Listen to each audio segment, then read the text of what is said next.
A telescope just revealed something impossible. The universe we thought stretched 14 billion light-years actually spans 93 billion light-years across.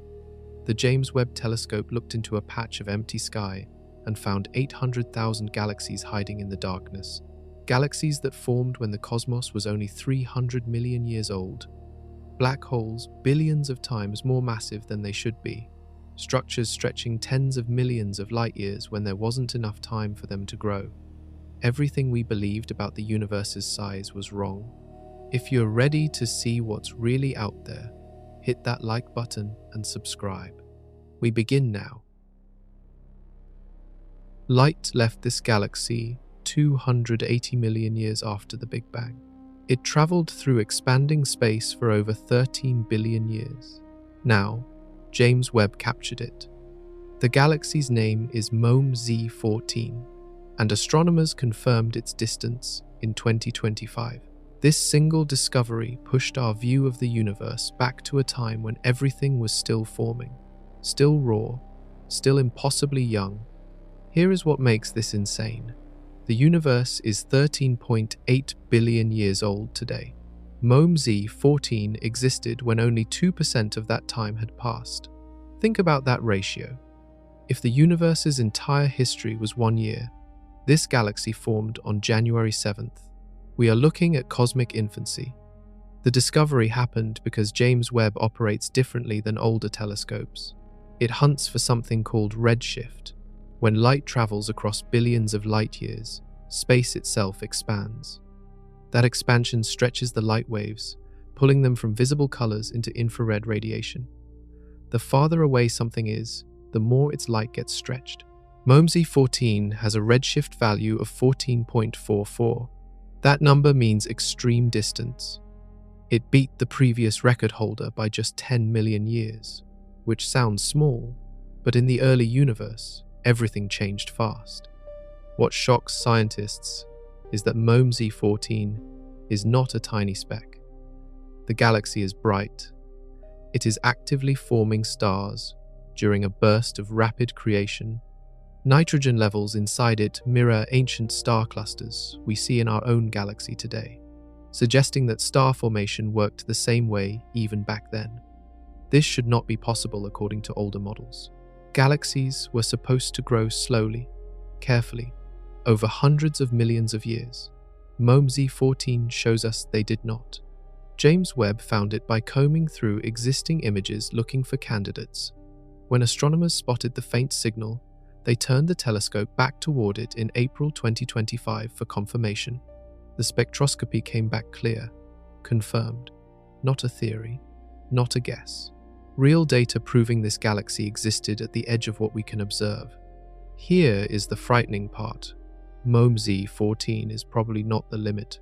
The Nancy Grace Roman Space Telescope launches in 2027, designed to scan massive portions of sky at once. It will likely find galaxies even farther back. Each new discovery pushes the boundary closer to the Big Bang itself, and every time we push that boundary, we discover something that should not be there yet. Something forming too fast, shining too bright, existing too early. The universe had less than 300 million years to create MOMZ-14. 300 million sounds long, but in cosmic terms, it is a blink. For comparison, Earth has existed for 4.5 billion years. The dinosaurs walked around for 165 million years. MOMZ-14 assembled itself in less time than that. Stars formed, gas collapsed, structure emerged, all of it happening in the darkness of the infant cosmos. What we thought we knew about galaxy formation is crumbling, and this is just the beginning. James Webb does not see like you see. It cannot detect visible light. Instead, it captures infrared radiation, which is invisible to human eyes. This design choice is what makes the telescope so powerful for looking at the early universe. Without it, none of these discoveries would exist. When you look at a star, you see light that left it years ago. The star nearest to us beyond our own is over 4 light-years away. That means the light you see tonight left that star 4 years in the past. You are always looking backward in time when you look up. James Webb takes this principle to an extreme. It stares at objects so distant that their light has been traveling for over 13 billion years. The telescope is a time machine. Infrared vision matters because of expansion. The universe is not static. Space grows larger every second. As it grows, it stretches everything inside it, including light waves. Light that started as ultraviolet or visible radiation gets pulled into longer wavelengths. By the time it reaches us, it has shifted completely into infrared. Objects from the early universe become invisible to telescopes that only see visible light. The Hubble Space Telescope could not find galaxies like MOMZ-14 because their light had redshifted beyond what Hubble could detect. James Webb sits at a location called Lagrange Point 2, about 930,000 miles from Earth. This position keeps it in permanent shadow from both Earth and our star, which is critical. Infrared sensors must be kept incredibly cold. If they heat up, they create their own infrared glow that drowns out the faint signals from distant galaxies. Webb's instruments operate at around -370 degrees Fahrenheit. That is colder than the surface of Pluto. The telescope's primary mirror spans 21 feet across. It is made of 18 hexagonal segments coated with gold. Gold reflects infrared light better than any other material. Each segment can be adjusted individually by tiny motors, allowing the entire mirror to focus perfectly. This precision means Webb can collect light from objects 100 times fainter than what Hubble could see. Here is how it finds early galaxies. Astronomers program Webb to observe specific patches of sky for hours or even days. The longer the telescope stares, the more faint light it gathers. Photons that left galaxies billions of years ago trickle in one by one. Webb's detectors count them. Over time, an image builds. Galaxies that would be invisible with a shorter observation become visible with patience. The spectrograph instruments then analyze the light. They split it into individual wavelengths, creating what scientists call a spectrum. Every element emits light at specific wavelengths, creating a unique fingerprint. Hydrogen looks different from helium. Oxygen looks different from carbon. By reading these fingerprints, Webb determines what a galaxy is made of, how fast it is moving, and most importantly, how far away it is. The redshift measurement comes from these spectra. It is the key to unlocking cosmic distance. What makes this terrifying is the scale. Every deep field image Webb takes reveals thousands of galaxies, and each one is a world we will never visit, a place so far away that we are seeing it as it was when the universe was a child. Close your eyes and picture nothingness. That is what the universe looked like for its first few 100 million years. Darkness everywhere. No stars yet. No galaxies. Just hydrogen and helium gas floating in the void, slowly clumping together under gravity's pull. This era is called the Cosmic Dark Ages, and it lasted longer than you would think. Then, something changed. Gravity won. The gas collapsed into dense pockets. Pressure built. Temperatures rose, and the first stars ignited. That moment ended the Dark Ages and began the cosmic dawn.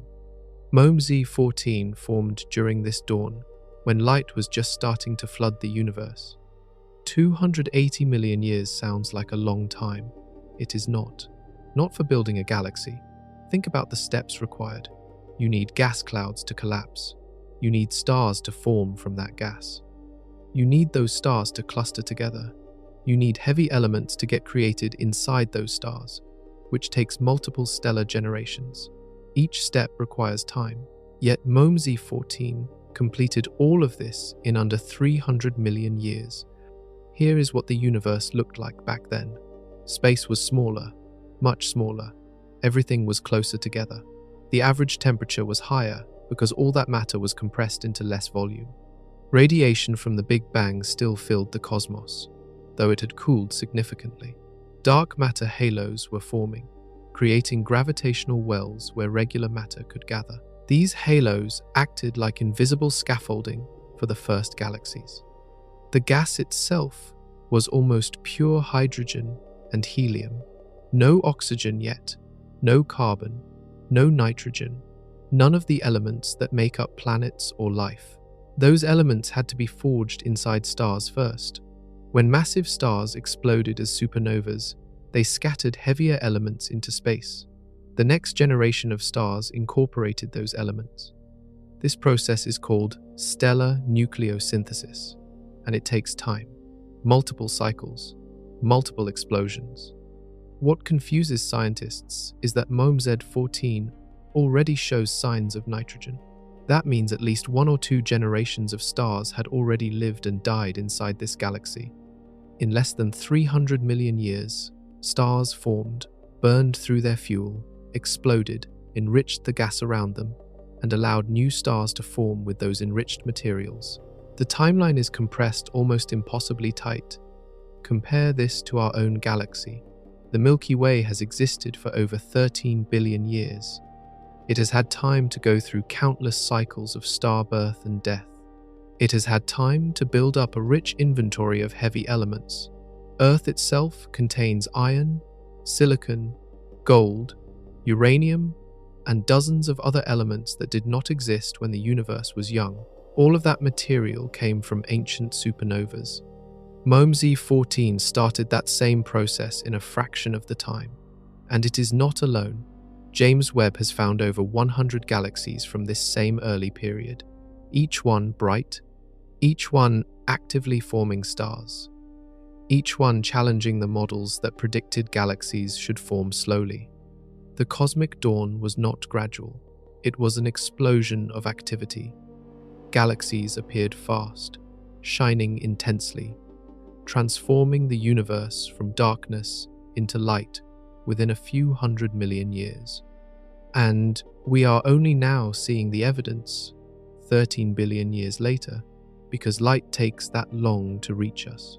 What this tells us is unsettling. The universe does not follow the slow, careful progression we expected. It moves fast when it wants to, and the forces driving galaxy formation in the early universe were stronger than anything we see today. There is a black hole inside galaxy CANUCSLRDZ86. The galaxy existed 570 million years after the Big Bang. That alone is impressive. What makes it impossible is the black hole's size. It is supermassive, millions of times heavier than our star, and it is feeding rapidly, pulling in matter at a rate that breaks theoretical limits. Black holes form when massive stars collapse. A star 20 times heavier than ours can explode as a supernova, and its core implodes into a black hole weighing maybe 50 times what our star weighs. That is a stellar mass black hole. It is tiny compared to supermassive black holes, which weigh millions or billions of times more. How do you get from 50 to a million? You need time, lots of time. The black hole has to eat. It has to consume gas, dust, and other stars over hundreds of millions or billions of years. Here is the problem. CANUCSLRDZ86 did not have that time. The universe was barely 500 million years old when this galaxy existed. That is nowhere near enough time for a supermassive black hole to grow through normal feeding. Yet there it is, confirmed by spectroscopy from James Webb. Not a theory, not speculation, real data. The galaxy belongs to a class called little red dots. These objects are small, faint, and extremely red because of their distance. James Webb has discovered dozens of them since operations began. Most confuse astronomers because they are either too dense with stars or they contain black holes too massive for their size. CANUCSLRDZ86 falls into the second category. The black hole outweighs the galaxy's stars by a significant margin. How did it get that big that fast? There are two main theories. First, the black hole could have formed from a massive gas cloud that collapsed directly without forming a star first. This would create what scientists call a heavy seed black hole, maybe thousands of times heavier than our star right from birth. That gives it a head start. The second theory involves supermassive stars. these hypothetical stars would be hundreds or thousands of times heavier than normal stars. When they collapsed, they would leave behind heavy black holes immediately. Both theories have problems. Direct collapse requires very specific conditions that may not have been common in the early universe. Supermassive stars are theoretical and have never been observed. Yet something created these black holes because we can see them now. The feeding rate makes it worse. James Webb detected gas swirling around the black hole at incredible speeds. The gas is highly ionized, meaning radiation from the black hole has stripped electrons from atoms. This is a signature of rapid accretion. The black hole is eating matter more than 40 times faster than the theoretical Eddington limit, which is the maximum rate a black hole should be able to feed before radiation pressure pushes away incoming matter. Think about that. Physics says there is a speed limit to how fast black holes can eat. This one is ignoring the limit. It is gorging itself, growing at a breakneck pace that should not be possible. If it keeps feeding at this rate, it will become a monster in relatively little time. What scares scientists is the implication. If CANUCSLRDZ86 is not unique, if there are thousands or millions of galaxies like it in the early universe, then supermassive black holes must have formed faster and more easily than we ever imagined. They did not take billions of years to grow. They appeared early, hungry, and ready to devour everything around them. The universe was wild in its youth, violent, fast, and every rule we thought governed black hole growth is being rewritten as James Webb keeps staring into the past. James Webb started finding them immediately, tiny red smudges scattered across deep field images. At first, astronomers thought they were just distant normal galaxies. Then the spectroscopy came back. These objects are not normal, not even close. They are compact, extremely luminous, and their properties make no sense according to standard models. Scientists call them little red dots, and they are rewriting the rules of early galaxy evolution. Over 100 of these objects have been identified so far. They all share common traits. First, they are small, much smaller than typical galaxies from the same era. Second, they are red because their light has been stretched by cosmic expansion. Third, they are bright, way too bright for their size. And fourth, they contain either extremely dense star clusters or massive black holes that should not fit inside them. Here is what makes them bizarre. If you calculate the mass of stars needed to produce their brightness, you get a number that is impossibly dense. The stars would be packed so tightly that they would collide and merge constantly. That does not happen in any galaxy we see today. Alternatively, if a supermassive black hole is producing the light, then the black hole is too big for the galaxy hosting it. In modern galaxies, black holes weigh about 0.1% of the galaxy's total mass. In little red dots, the black hole can weigh as much as the entire galaxy's stars combined. Both options break the models. Astronomers thought galaxies and their central black holes grew together, maintaining a balanced ratio. The galaxy forms first, building up stars over time. The black hole grows slower, feeding on gas that falls toward the center. Eventually, they reach equilibrium. Little red dots show this relationship inverted. The black hole got huge first, overpowering the galaxy around it. Another mystery is their abundance. Before James Webb, astronomers expected to find maybe a handful of unusual galaxies in the early universe. Instead, there are hundreds. They are not rare oddities. They are common. That means whatever process created them was not a fluke. It was a standard part of how the early universe worked. Some scientists think little red dots are transition objects. They might be catching galaxies in the middle of a growth spurt, when the central black hole is feeding rapidly, but the surrounding galaxy has not caught up yet. Over time, the galaxy might grow more stars and become a normal quasar, the bright objects powered by supermassive black holes that we see throughout the universe. If this is true, then little red dots are a snapshot of youth, a phase all galaxies go through before maturing.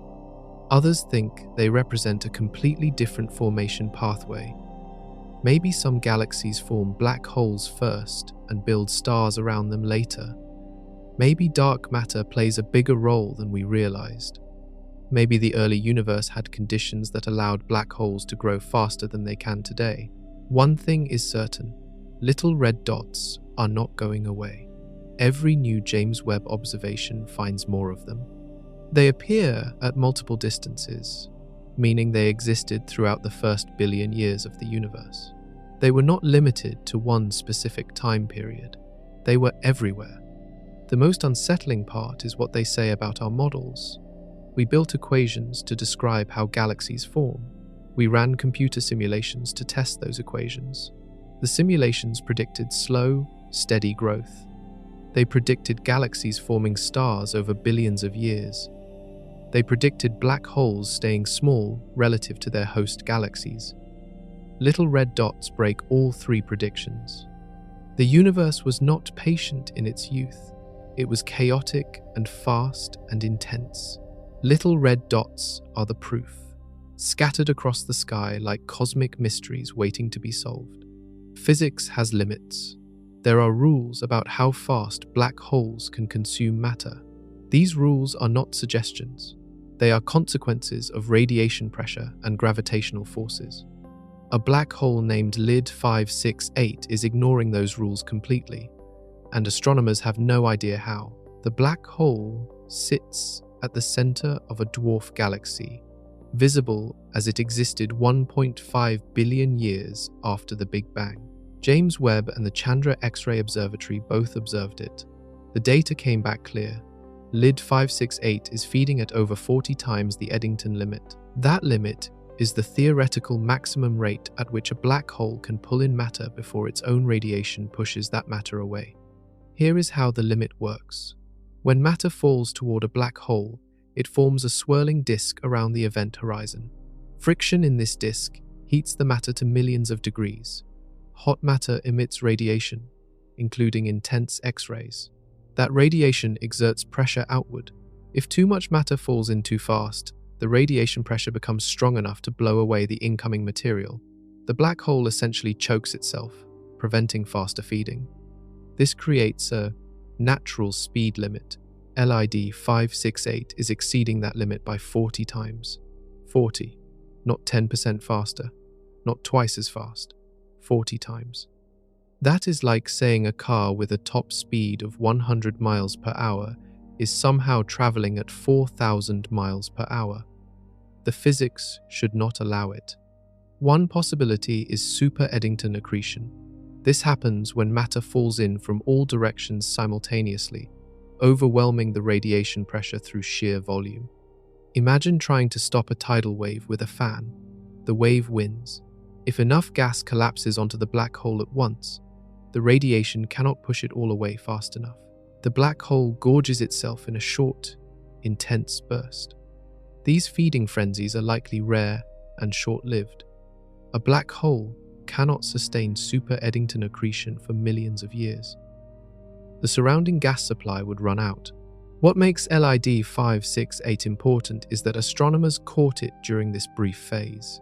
It is a snapshot of rapid growth, the kind of event that might explain how supermassive black holes got so big so fast in the early universe. The black hole's mass is relatively small for a supermassive black hole, only a few million times heavier than our star. That makes sense given how young the universe was when LID 568 formed. What does not make sense is how bright it is. The energy pouring out of the accretion disk is enormous. X-rays scream into space. The surrounding gas glows with heat. If this feeding rate continued for just a few million years, the black hole would double in size. Scientists think events like this might have been common in the early universe. Gas was denser back then. Galaxies were still forming, their structure chaotic and unstable. Massive gas clouds could collapse directly onto young black holes, triggering super Eddington feeding episodes.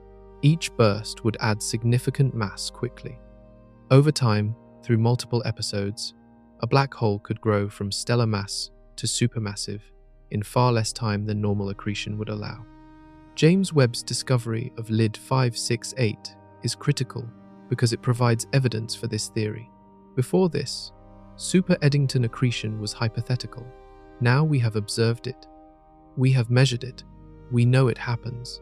The question shifts from whether it is possible to how often it occurred.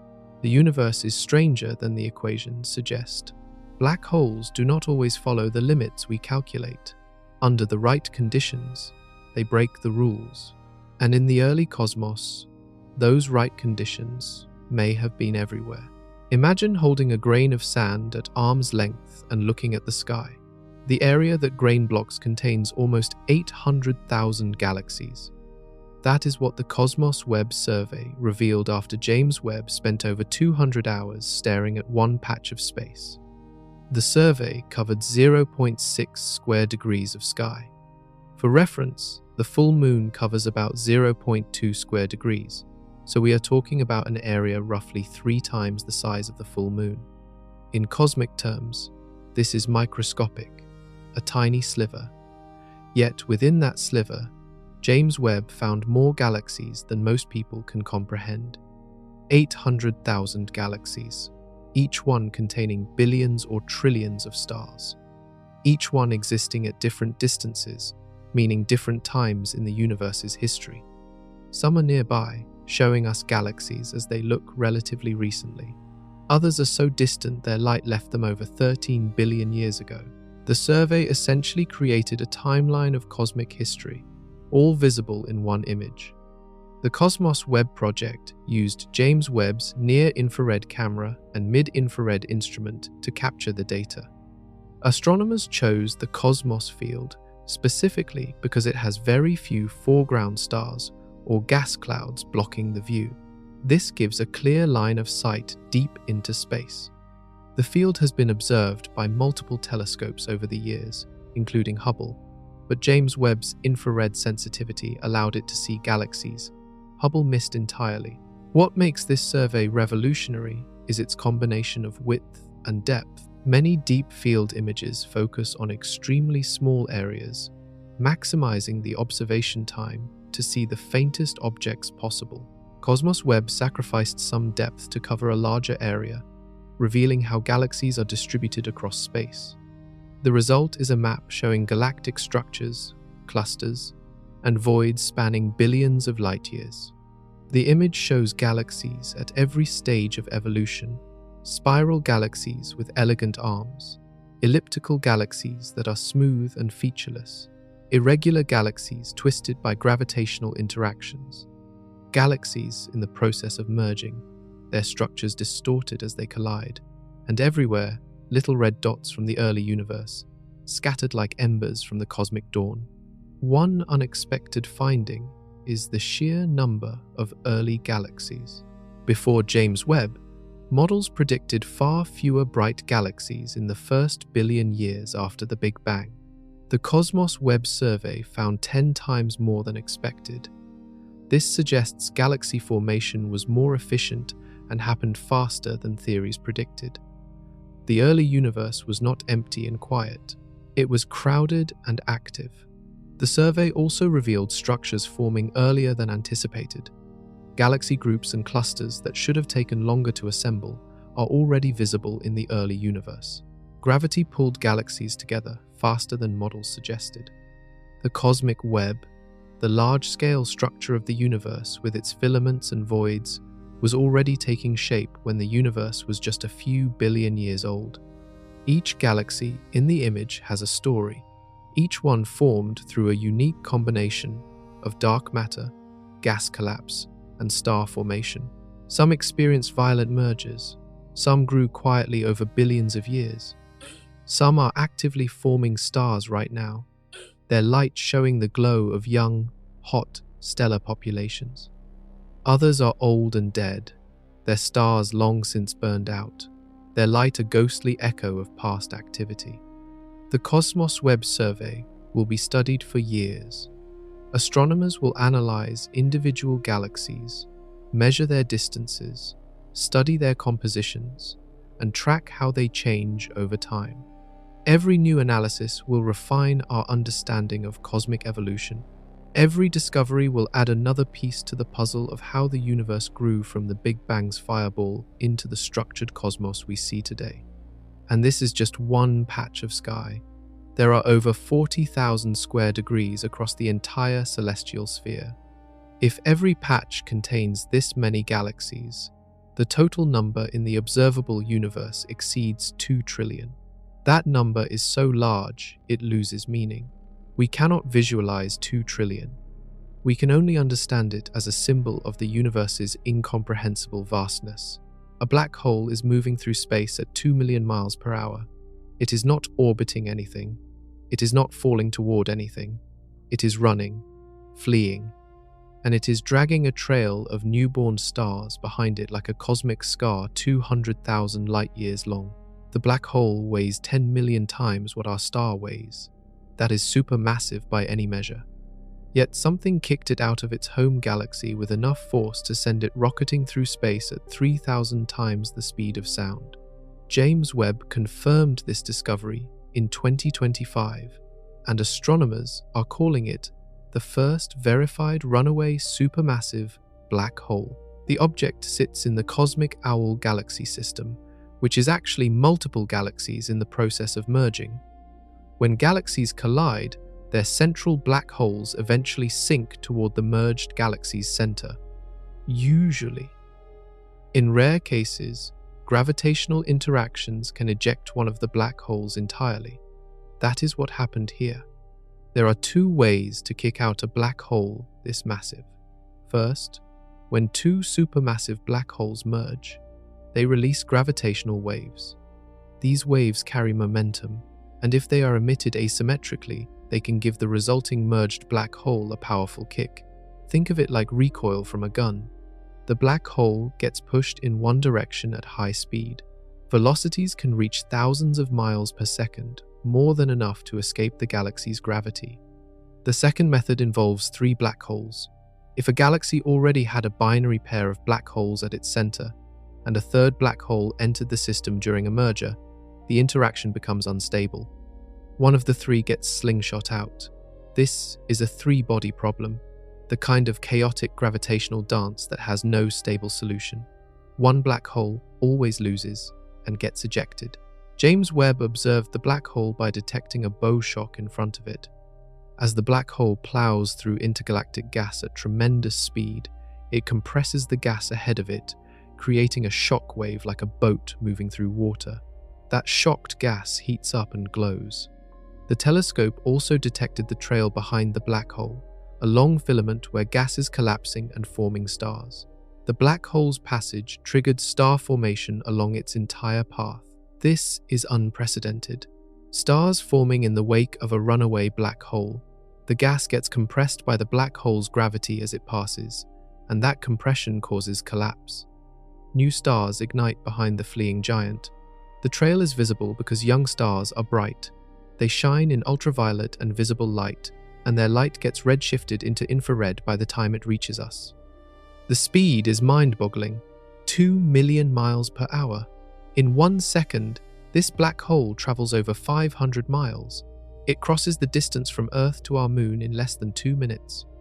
At this rate, it will escape the Cosmic Owl system entirely and wander through intergalactic space as a rogue object. Galaxies without central black holes are rare, but this one is about to become homeless. What does this mean for our understanding of black hole evolution? Runaway black holes were predicted by simulations, but finding one confirms they exist. It also raises questions about how common they are. If galaxy mergers frequently eject black holes, there could be thousands of rogues drifting through space, invisible because they are no longer feeding on matter. The discovery also suggests black hole mergers in the early universe may have been chaotic. As galaxies formed and collided during the cosmic dawn, their black holes would have interacted violently. Some merged, some got ejected. The process was messy, unpredictable, and resulted in black holes scattered across the cosmos. James Webb's ability to detect this object shows how sensitive the telescope is to faint structures. The bow shock and star trail are not bright. They required long exposure times and careful analysis to identify.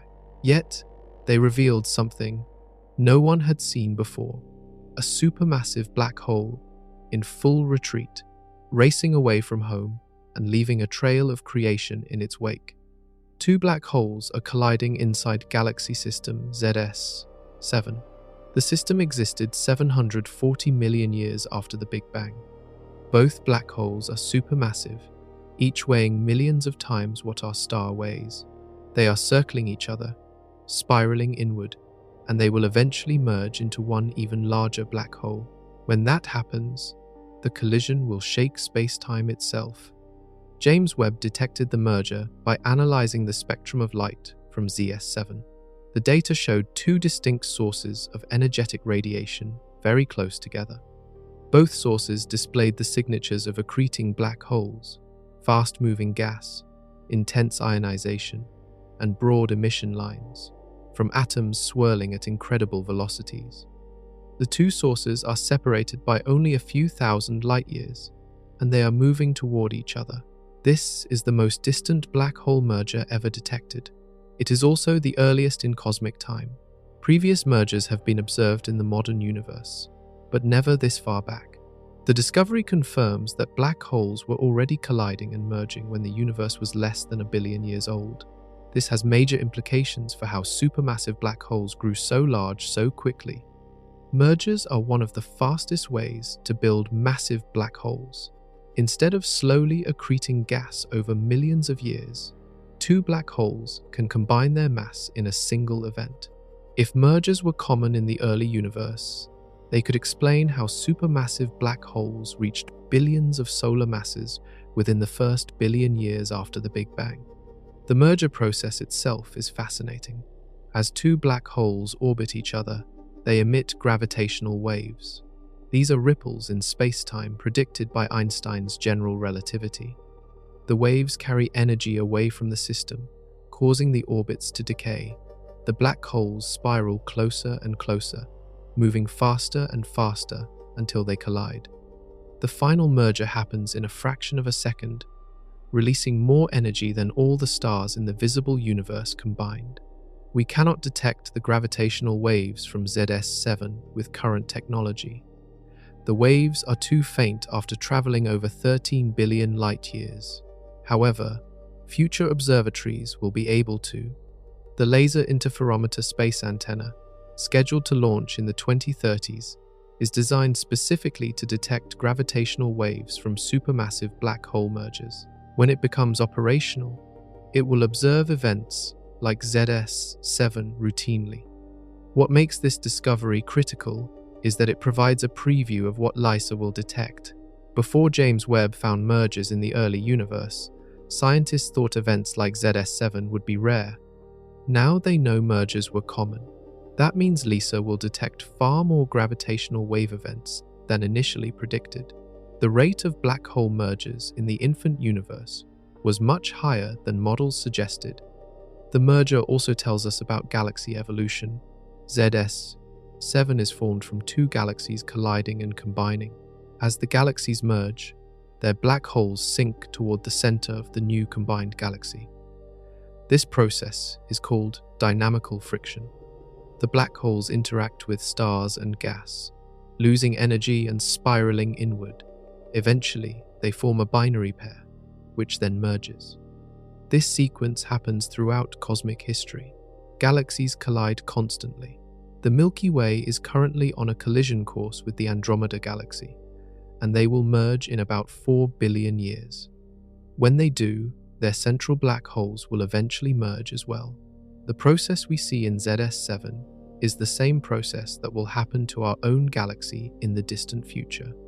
The gravitational waves from the ZS7 merger were emitted 13 billion years ago.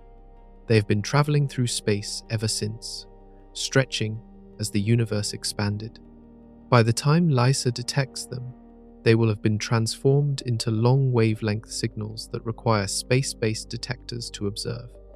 Those waves carry information about the masses of the black holes, their spins, and the dynamics of the merger.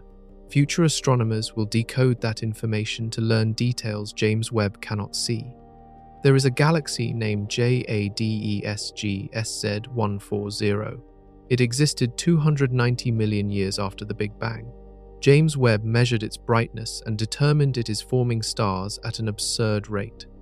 The galaxy is creating new stellar mass 100 times faster than models predicted possible for its age. Star formation requires gas. Hydrogen clouds collapse under gravity, compressing until temperatures reach 10 million degrees. At that point, nuclear fusion ignites. Hydrogen atoms fuse into helium, releasing energy. A star is born. The process takes millions of years from start to finish, and it requires specific conditions. The gas must be dense enough. It must be cool enough. Turbulence must not disrupt the collapse. In the modern universe, galaxies form stars relatively slowly. The Milky Way creates about 3 new stars per year. That sounds fast, but our galaxy contains hundreds of billions of existing stars. The star formation rate is low compared to the total stellar mass. This is typical for mature galaxies. Most of their gas has already been converted into stars or expelled by stellar winds and supernovas. JADESGSZ140 is different. It is forming stars at a rate that would create the mass equivalent of hundreds or thousands of stars per year. For a galaxy that young and small, that rate is extreme. It means the entire galaxy is a star-forming furnace, with gas clouds collapsing simultaneously across its entire volume. Why is this happening? One theory involves cold streams of gas falling onto the galaxy from surrounding space. In the early universe, gas was distributed differently than today. Dark matter halos acted as gravitational wells, pulling in gas from vast distances. That gas flowed along filaments, streaming into young galaxies like rivers feeding a lake. The influx provided a constant supply of raw material for star formation. Another possibility is that the galaxy recently experienced a merger. When 2 galaxies collide, their gas clouds smash together, triggering massive bursts of star formation. The collision compresses the gas, causing widespread collapse. Star formation rates can spike by factors of 10 or more during these events. JADESGSZ140 might be caught in the middle of such a burst. The brightness is another mystery. Young stars are hot and luminous. They emit tremendous amounts of ultraviolet light. That light heats surrounding gas, causing it to glow. The combination makes the galaxy shine brightly. However, JADESGSZ140 is brighter than expected, even accounting for its star formation rate. The light output suggests either the stars are unusually massive or there is another energy source contributing to the glow. Some astronomers think supermassive stars might be involved. These hypothetical objects would weigh hundreds of times more than typical stars. They would burn incredibly hot and bright, living only a few million years before exploding. If JADESGSZ140 formed a population of supermassive stars, their combined light would explain the excessive brightness. However, supermassive stars remain theoretical. No confirmed observations exist. The galaxy's spectrum shows strong emission lines from oxygen and hydrogen. This confirms active star formation. The lines are broader than expected, suggesting the gas is turbulent and moving at high speeds. This turbulence might be driven by stellar winds and supernova explosions. Young, massive stars die quickly and violently, injecting energy into their surroundings. That energy stirs up the gas, creating chaotic motion. What bothers scientists is the short timescale.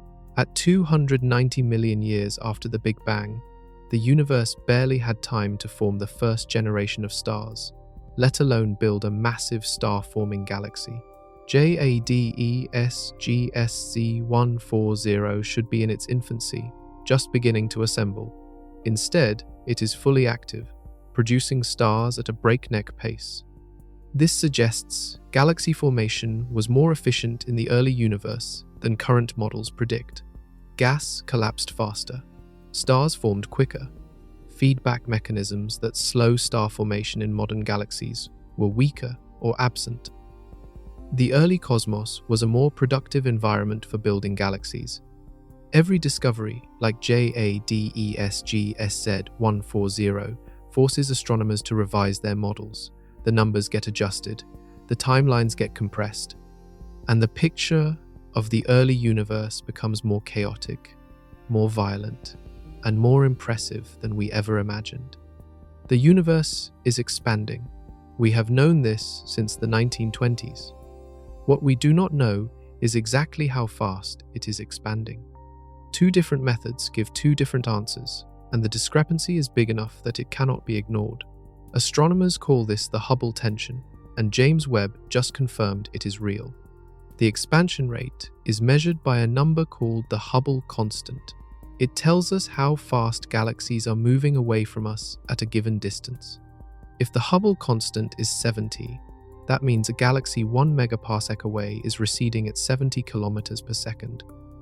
A galaxy 2 megaparsecs away is receding at 140 kilometers per second. The farther away something is, the faster it moves away. There are two main ways to measure this constant. The first uses observations of the cosmic microwave background, the faint glow left over from the Big Bang. This radiation fills the entire universe and carries information about the cosmos as it existed 380,000 years after the Big Bang. By analyzing tiny temperature variations in this radiation, scientists can calculate how fast the universe was expanding back then. They then use models to project forward to the present day. This method gives a Hubble constant of about 67. The second method uses nearby stars and galaxies.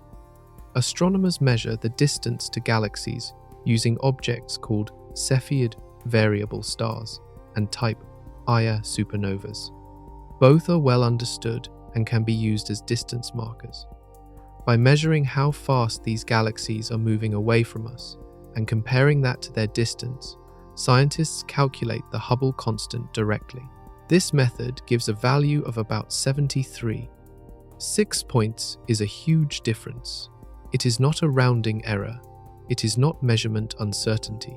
Both methods are precise and have been checked repeatedly. The discrepancy is real, and it has persisted for over a decade. This is the Hubble tension. James Webb's role in this mystery is critical. One concern was that Hubble Space Telescope measurements might have errors. Maybe the distances were wrong. Maybe something about how Hubble observed Cepheid stars introduced a systematic bias. James Webb can observe the same stars with better sensitivity and resolution. If Hubble's measurements were flawed, Webb would find different values. Webb did not find different values. It confirmed Hubble's measurements. The distances are correct. The expansion rate is really about 73 when measured using nearby objects. The tension is not due to observational error. It is real. This leaves two possibilities. Either our model of the universe is incomplete, or something changed in how the universe expands over time. The standard model of cosmology assumes the expansion rate follows a smooth, predictable pattern determined by the amounts of matter, and dark energy in the universe. If those assumptions are wrong, the model breaks down. One idea is that dark energy behaves differently than we think. Dark energy is the mysterious force causing the universe's expansion to accelerate. It makes up about 68% of the universe's total energy. We do not know what it is, only that it exists. If dark energy's strength changed over cosmic history, that could explain the tension. The early universe might have expanded at one rate, while the current universe expands at a different rate. Another possibility is that there is an unknown component to the universe we have not detected yet. Some new form of energy or matter that affects expansion. This would be a major discovery, equivalent to finding a missing ingredient in the recipe for the cosmos. Or maybe the problem is with the cosmic microwave background analysis. Perhaps the models used to interpret that data are flawed. If the early universe was different than we assume, the projections to the present day would be wrong. The Hubble tension is one of the biggest puzzles in modern cosmology. It suggests our understanding of the universe is incomplete. Something is missing, something we have not accounted for. And until we figure out what that something is, the tension will remain, a crack in the foundation of our cosmic models. There is a galaxy called LAP 1b. James Webb observed it as part of a survey looking for unusual objects in the early universe. The spectrum came back strange. No oxygen, no carbon, almost nothing except hydrogen and helium. This might be the signature of population. 3 stars, the very first stars to ever form. Stars are divided into populations based on their metal content. In astronomy, metals mean anything heavier than helium. Iron is a metal, carbon is a metal, oxygen is a metal. Modern stars contain a few percent metals by mass. These are called population 1 stars. Older stars contain less metal, maybe 1/10 of 1%. These are population 2 stars. Population 3 stars would have 0 metals, formed from the pure hydrogen and helium that existed right after the Big Bang. No one has ever confirmed a population 3 star. They should have existed, but they died billions of years ago. These stars would have been massive, burning through their fuel in just a few million years before exploding as supernovas. Those explosions scattered the first heavy elements into space, seeding the universe with materials for the next generation. Every star we see today, including our own, contains metals forged by population 3 stars. Finding them is hard because they are so old. Any population, 3 stars still shining, would be in the most distant galaxies, visible only as they existed in the early universe. Their light would be faint and redshifted. Even James Webb struggles to detect individual stars at such distances. Instead, astronomers look for galaxies where population 3 stars might still dominate the stellar population. LAP-1b is a candidate. The galaxy's spectrum shows almost no metal lines. The light is dominated by hydrogen and helium emission. This could mean the galaxy contains mostly population 3 stars, though other explanations are possible. The galaxy might just have very pristine gas that has not been enriched by supernovas yet, or the spectrum might be showing gas clouds rather than stars. Confirming population 3 stars requires deeper observations. James Webb needs to look longer, gathering more photons to detect fainter spectral features. If oxygen is completely absent, that would strengthen the case.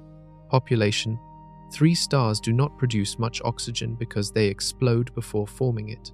Later, stellar generations create oxygen through fusion in their cores and release it when they explode. Why does this matter? Population 3 stars shaped the universe. They were the first sources of light after the cosmic dark ages. Their ultraviolet radiation ionized the surrounding hydrogen, transforming neutral gas into plasma. This process is called reionization, and it fundamentally changed the universe's structure. Without population 3 stars, reionization would not have happened, and the universe would look completely different. These stars also set the stage for all future star formation. By creating the first heavy elements, they made planets possible. Carbon, oxygen, silicon, iron, all the materials that make up Earth came from supernovas of massive stars. Population 3 stars started that process. They were the cosmic alchemists, turning simple hydrogen and helium into the complex periodic table we rely on. Their masses are debated. Some models suggest they were hundreds of times heavier than our star. Others think they ranged from 10 to 100 times heavier. The difference matters because it affects how they exploded and what elements they produced. Very massive stars might have collapsed directly into black holes without exploding at all.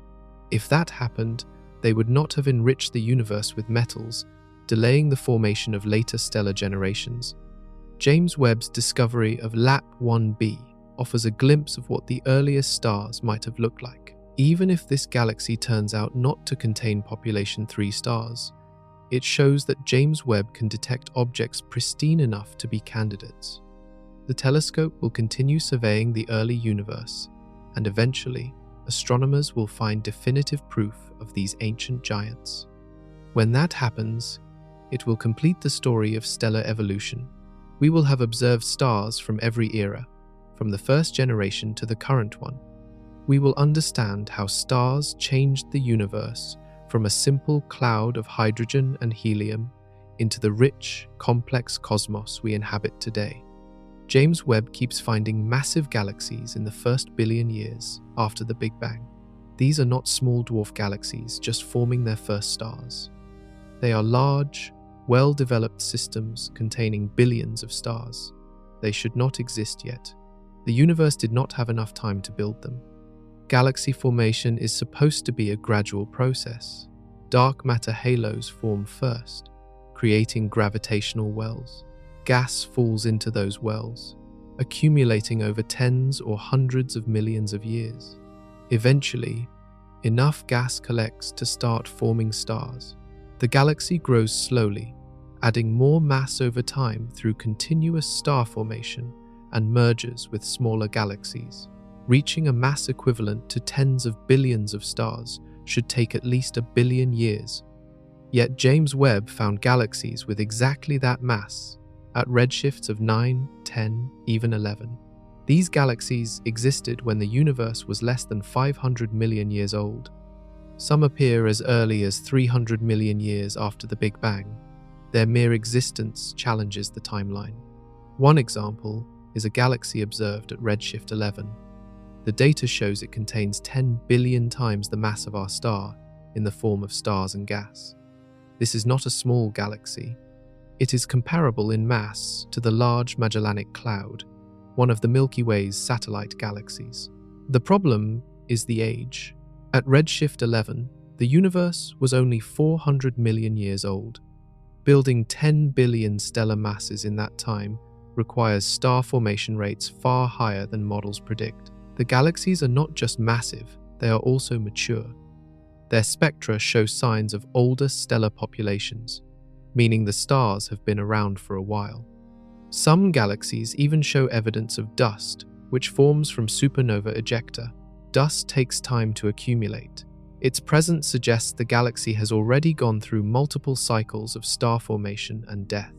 How did they grow so fast? One idea involves extremely efficient star formation. Maybe the first galaxies converted gas into stars at rates 10 or 20 times higher than modern galaxies. If star formation was that efficient, galaxies could reach large masses quickly. However, this requires explaining why efficiency was so high. What conditions in the early universe made star formation so effective? Another possibility is that dark matter halos grew faster than current models suggest. If halos assembled more quickly, they would pull in gas faster, accelerating galaxy growth. This could happen if dark matter has properties we have not accounted for, or if the early universe's density fluctuations were stronger than we realized. Mergers might also play a role.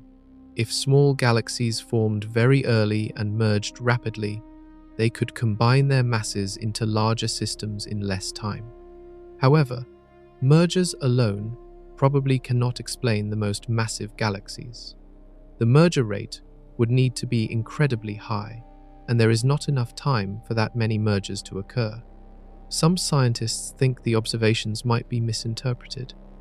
The masses could be overestimated if the galaxies contain very bright stars or active black holes that mimic the light of many stars. If that is true, the actual stellar mass would be lower, making the galaxies less problematic. However, spectroscopy generally rules this out. The light from stars has a different signature than light from black holes, and most of these galaxies show stellar-dominated spectra. The discovery of massive early galaxies is forcing a rethink of galaxy formation models. The equations that describe how structure forms in the universe might need adjustment. The parameters that control star formation might need changing. Or there might be entirely new physics at play, something we have not considered because we never had observations this deep into the early universe. Every massive galaxy James Webb finds adds to the puzzle. Each one pushes the boundaries of what should be possible, and each one suggests the universe was more dynamic, more active, and more capable of rapid growth than we ever imagined. Hold a grain of sand at arm's length toward the night sky. The area it covers contains over 10,000 galaxies. That is not an exaggeration. That is what James Webb's first deep-field image revealed when it stared at galaxy cluster SMACS 0723 for 12.5 hours. The image covers a patch of sky so small you could block it with a pinhead. Yet within that tiny slice, the universe reveals its true scale. Galaxies crowd the frame, overlapping and intermingling. Some are bright spirals with clear structure. Others are faint smudges barely visible against the black background. A few are so distant their light has traveled for over 13 billion years to reach the telescope. The galaxy cluster, SMACS 0723, sits about 4 billion light-years away. The cluster itself is massive, containing hundreds of galaxies bound together by gravity. The combined mass of all those galaxies warps space-time around them, creating a gravitational lens. This lens bends and magnifies the light from galaxies far behind the cluster, allowing James Webb to see objects that would otherwise be too faint to detect. Gravitational lensing is one of the universe's natural tricks for revealing distant objects. Einstein predicted it in his general relativity equations. Massive objects curve space-time, and light traveling through curved space-time follows a bent path. The result is similar to how a glass lens bends light to form an image. The galaxy cluster acts as a cosmic magnifying glass, bringing distant galaxies into view. Some of the galaxies in the image appear stretched and distorted, smeared into long arcs by the lensing effect. These arcs are actually single galaxies whose light has been bent around the cluster. By analyzing the distortion, astronomers can calculate the galaxy's distance and mass. The more distorted the image, the more massive the cluster and the farther away the background galaxy. The faintest objects in the image are also the oldest. Their light left them when the universe was less than 1 billion years old. These galaxies appear red because their light has been stretched by cosmic expansion. What was originally ultraviolet radiation has shifted into infrared wavelengths. James Webb's sensors are tuned to detect exactly this kind of light, making it perfect for finding the universe's most ancient structures. Each galaxy in the image has its own history. Some are young and actively forming stars. Others are old and dying, their stellar populations fading. Some have experienced mergers that twisted their shapes. Others grew in isolation, undisturbed for billions of years. The diversity is staggering. No two galaxies are identical. The deep field also shows the large-scale structure of the universe. Galaxies are not distributed randomly. They cluster together in groups and chains, forming a cosmic web. The web's filaments stretch across hundreds of millions of light-years, with vast empty voids in between. The SMACS 0723 cluster sits at a node in this web, a point where multiple filaments intersect. James Webb captured this image in 12.5 hours. The Hubble Space Telescope needed weeks to achieve similar depth. This improvement in efficiency means James Webb can survey larger areas of sky in less time, discovering more galaxies and building a more complete picture of cosmic history. The image is just the beginning. Astronomers will spend years analyzing it, measuring the properties of individual galaxies, calculating distances, and studying how galaxy populations change over time. Every galaxy offers clues about star formation, chemical enrichment, and the processes that drive cosmic evolution. What makes this image profound is the reminder it provides about scale. That tiny patch of sky contains thousands of galaxies. The entire sky contains over 40,000 square degrees. If every area has similar galaxy density, the observable universe contains trillions of galaxies. Trillions. Each one potentially containing billions of planets. Each one a universe unto itself, filled with stars and worlds and mysteries we will never reach. The grain of sand is a metaphor, but it is also a reality. The universe's vastness is incomprehensible. We can capture it in images. We can measure it with numbers, but we cannot truly grasp it. the mind fails to hold something so large. All we can do is marvel at the images and recognize how small our corner of existence really is. Light does not travel in straight lines near massive objects. It follows the curvature of space-time, bending around concentrations of mass. This bending is gravitational lensing, and it turns galaxy clusters into natural telescopes that reveal the universe's most distant structures. Galaxy clusters contain thousands of galaxies, each contributing mass. Dark matter, which outweighs visible matter by 5 to 1, adds even more mass without being seen. The combined gravitational field is enormous, warping space-time across millions of light-years. When light from a distant galaxy passes near the cluster, it gets deflected, often in multiple directions. The result is that a single background galaxy can produce multiple images. The light takes different paths around the cluster, arriving at our telescopes from slightly different angles. Each path creates a separate image. Sometimes these images appear as arcs or rings surrounding the cluster. Other times, they look like disconnected fragments scattered across the sky. By measuring the positions and shapes of these images, astronomers can reconstruct what the original galaxy looked like and calculate its distance. Gravitational lensing also magnifies light. The bending effect concentrates photons, making the background galaxy appear brighter than it would without the lens. This magnification can be significant, sometimes boosting a galaxy's brightness by factors of 10 or more.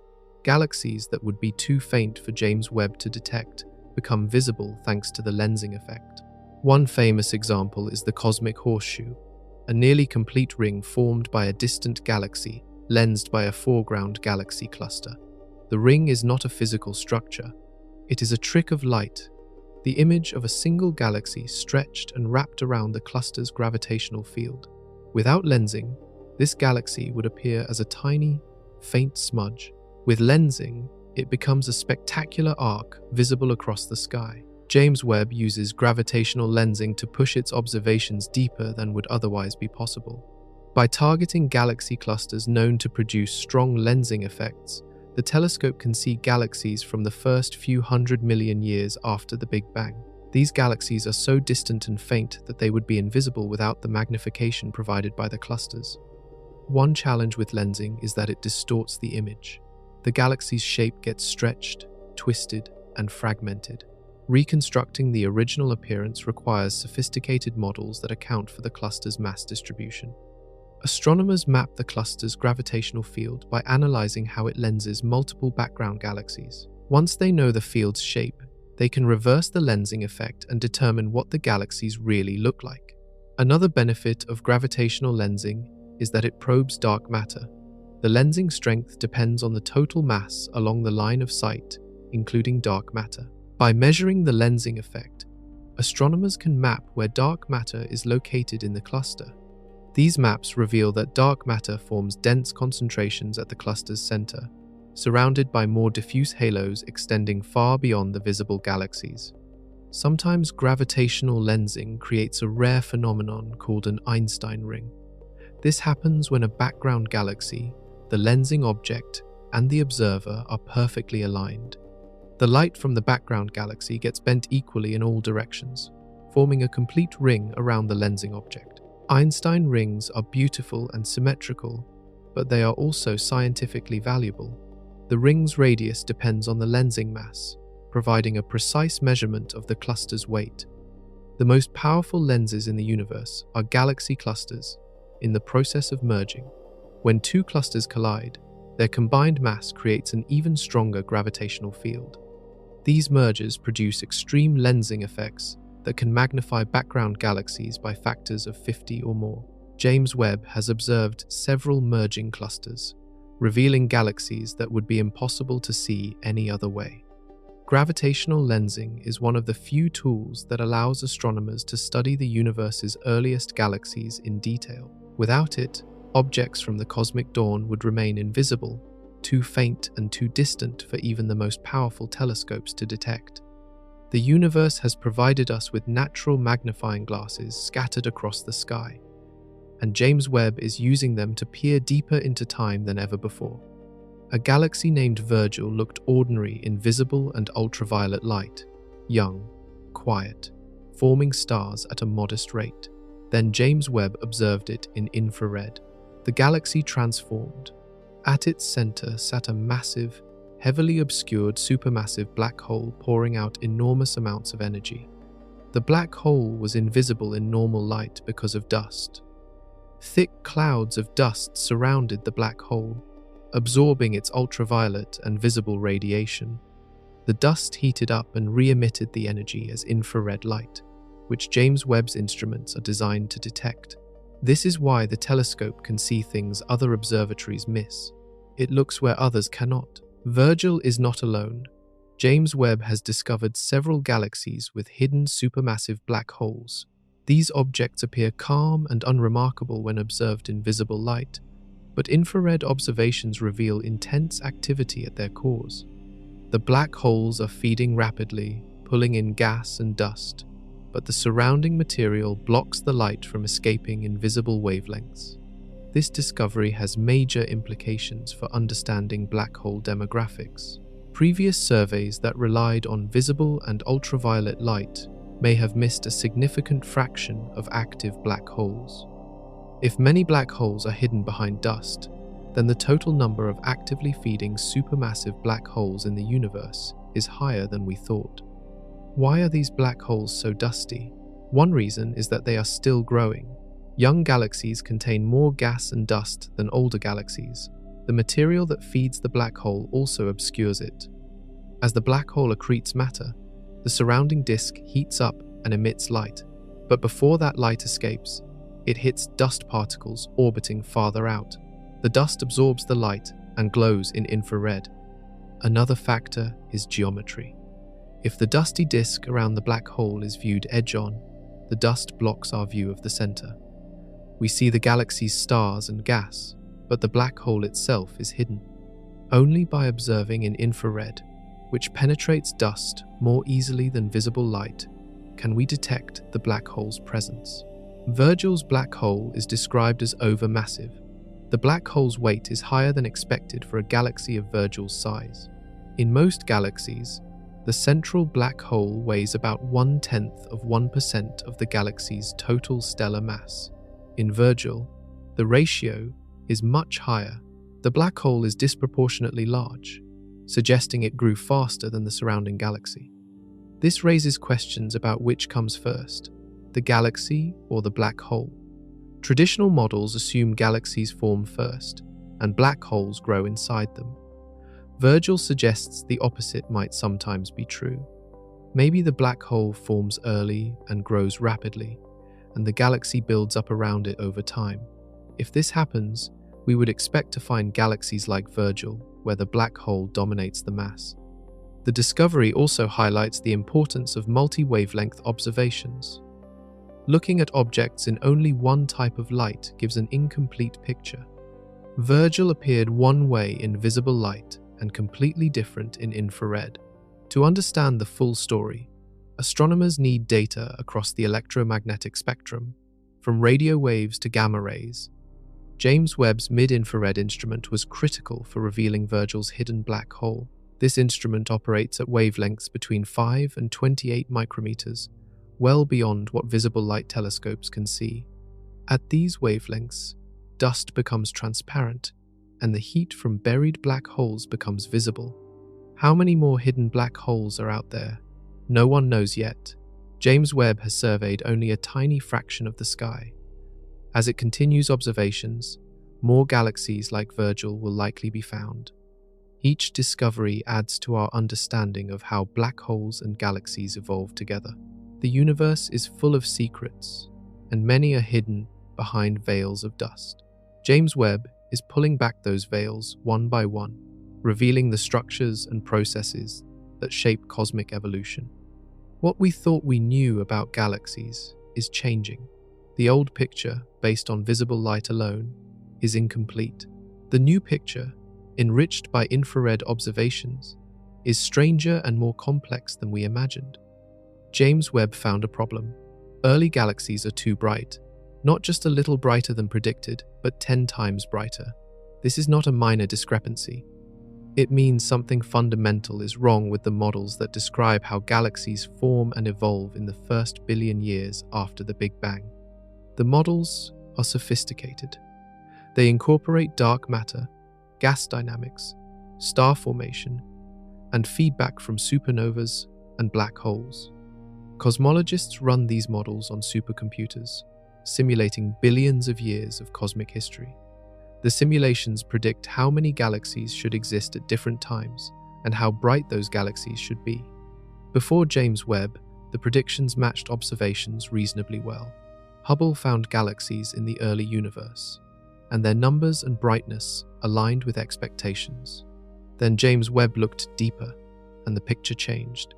The telescope revealed galaxies everywhere, far more numerous and luminous than the simulations predicted. What makes early galaxies so bright? One possibility is star formation efficiency. Maybe the first galaxies converted gas into stars more efficiently than modern galaxies. If every gas cloud that collapsed formed stars, instead of being disrupted by turbulence or feedback, the galaxy would produce more stars in less time. More stars mean more light. Another possibility involves the types of stars being formed. If early galaxies produced a higher proportion of massive stars, they would be brighter. Massive stars shine far more intensely than smaller stars. A star 100 times heavier than ours can be 1 million times brighter. If the stellar mass function in early galaxies was skewed toward heavy stars, the total luminosity would increase dramatically. Supermassive stars could also contribute. These hypothetical objects would be hundreds or thousands of times heavier than typical stars. They would shine with the light of entire galaxies, dominating the total luminosity. If even a small fraction of stars in early galaxies were supermassive, they would explain the excess brightness. However, supermassive stars are theoretical and have not been confirmed. Black holes might play a role too. Active supermassive black holes emit enormous amounts of light as they accrete matter. If early galaxies contained more active black holes than expected, their combined light could boost the galaxy's total luminosity. Some of the brightest early galaxies do show signs of black hole activity, though not all. The brightness problem also affects predictions about reionization, the process by which ultraviolet light from the first stars ionized the universe's hydrogen gas. If early galaxies were brighter, they produced more ultraviolet light, potentially completing reionization earlier than models predict. Observations of the cosmic microwave background suggest reionization ended around 400 million years after the Big Bang. Brighter galaxies would fit this timeline better. Another angle is dust. The models assume early galaxies contain little dust because dust forms from supernova ejecta, which takes time to accumulate. However, some James Webb observations show dust in galaxies less than 500 million years old. If dust formed faster than expected, it could affect the galaxy's brightness. Dust absorbs ultraviolet light and re-emits it as infrared, changing the spectral shape and potentially making galaxies appear brighter in certain wavelengths. The cosmological parameters themselves might be wrong. The models use values for dark matter density, dark energy strength, and the initial density fluctuations seeded by the Big Bang. If any of these values are incorrect, the predictions fail. Adjusting the parameters might bring the models into better agreement with observations, though this would have consequences for other predictions. Some scientists think the observations might be misinterpreted. The measured brightness could be artificially inflated by gravitational lensing or confusion with foreground objects. However, spectroscopy generally rules this out. The redshifts are real, and the galaxies are genuinely distant. The tension between models and observations is one of the biggest surprises from James Webb's first few years. It suggests our understanding of galaxy formation is incomplete. Something happened in the early universe that we have not accounted for. Some process made galaxies brighter, faster growing, and more numerous than we expected. Until we figure out what that process is, the puzzle remains unsolved. Light changes as it travels through expanding space. This is not a minor effect. It is the reason James Webb can see the early universe at all. Without expansion stretching light into infrared wavelengths, the most distant galaxies would remain invisible forever. When a galaxy emits light, that light has a specific wavelength determined by the atoms producing it. Hydrogen emits a bright line at 121 nanometers, deep in the ultraviolet. Oxygen emits lines in the visible range. These wavelengths are fixed by physics. They do not change based on the source. However, as light travels through space, the fabric of space itself expands. This expansion pulls on the light waves, stretching them to longer wavelengths. Ultraviolet light becomes visible light. Visible light becomes infrared. Infrared becomes far infrared. The farther the light travels, the more it gets stretched. Astronomers measure this stretching using redshift, denoted by the letter Z. A redshift of 1 means the light's wavelength has doubled. A redshift of 2 means it has tripled. MOME Z14, the most distant galaxy ever found, has a redshift of 14.44. Its light has been stretched by a factor of 15.44. Ultraviolet light that left at 120 nanometers arrives at Earth at 1,869 nanometers, deep in the infrared. This is why older telescopes could not find these galaxies. The Hubble Space Telescope operates primarily in visible and near-infrared wavelengths, covering roughly 400 to 1,600 nanometers. Galaxies with redshifts above 7 emit most of their light beyond Hubble's range. They are invisible to it. James Webb was designed specifically to solve this problem. Its instruments cover wavelengths from 600 nanometers to 28,000 nanometers, spanning visible red light through mid-infrared. This range captures light from galaxies at any redshift up to about 20. Beyond redshift 20, even James Webb struggles because the light shifts into wavelengths its detectors cannot see. The expansion of space is not like objects moving through space. It is space itself growing. Imagine dots on a balloon's surface. As you inflate the balloon, the dots move apart, not because they are traveling across the rubber, but because the rubber between them is expanding. Light traveling through expanding space experiences the same effect. The space between the light wave's peaks grows, stretching the wavelength. This expansion is accelerating. Dark energy drives the acceleration, pushing space to expand faster and faster. Galaxies far from us are receding at speeds that exceed the speed of light. This does not violate relativity because the galaxies are not moving through space faster than light. Space between us and them is growing faster than light can cross it. For the most distant galaxies, their light spent over 13 billion years traveling to us. During that time, the universe expanded significantly. Space that was much smaller when the light began its journey is now vastly larger.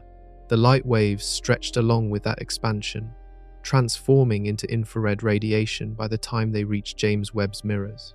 Understanding redshift allows astronomers to measure distances with precision. If you know a galaxy's redshift, you can calculate how far away it is and how long ago its light was emitted. This turns the telescope into a time machine. Higher redshift equals greater distance equals farther back in time.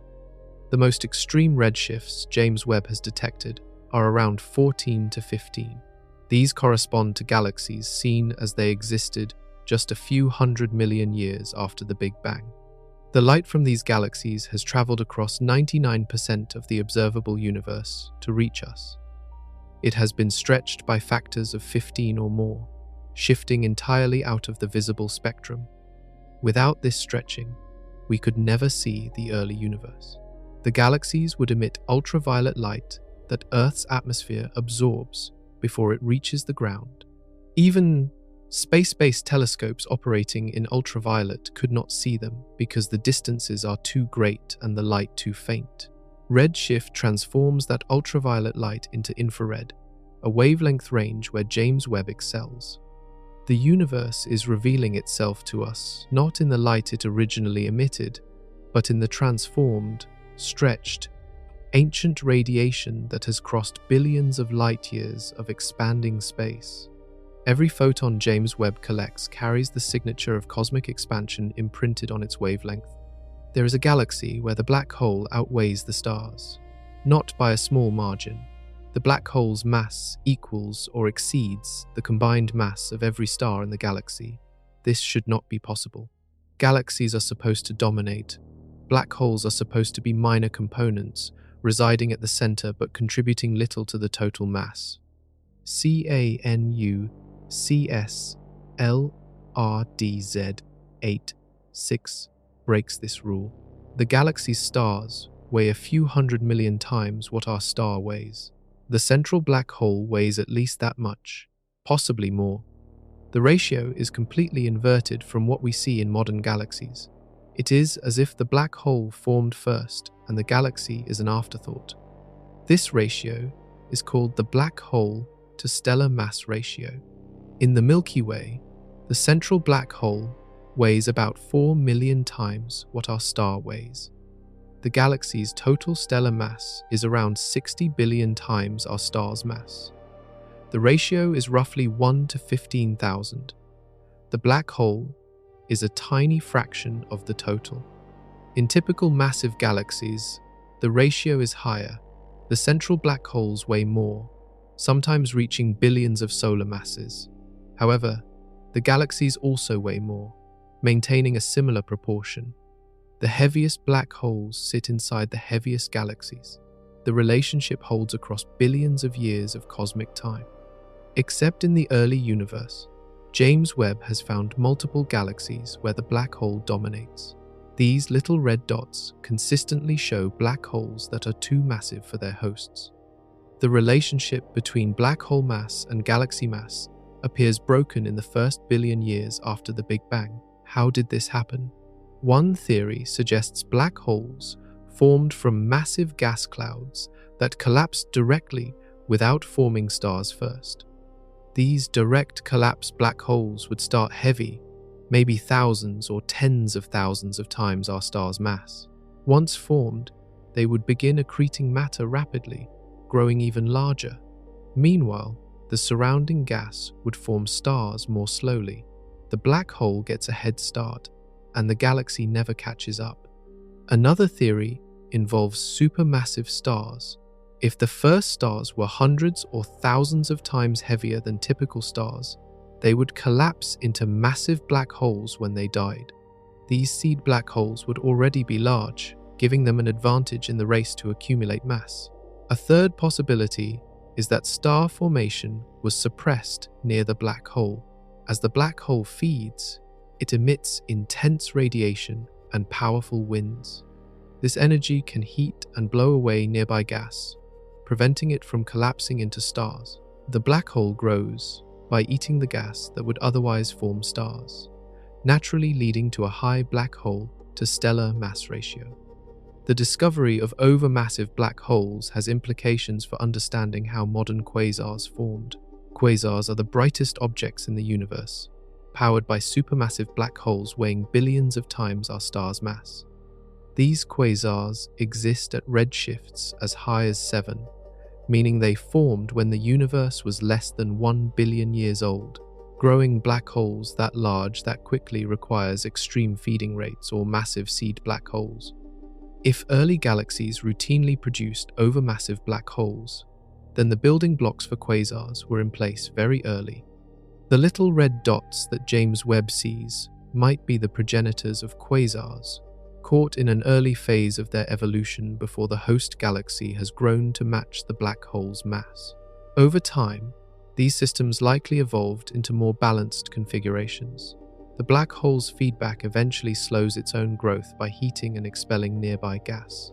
Meanwhile, the galaxy continues accreting gas from larger distances, growing its stellar mass.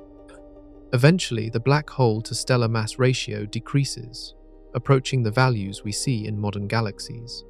What this tells us is that galaxy and black hole growth are not always synchronized.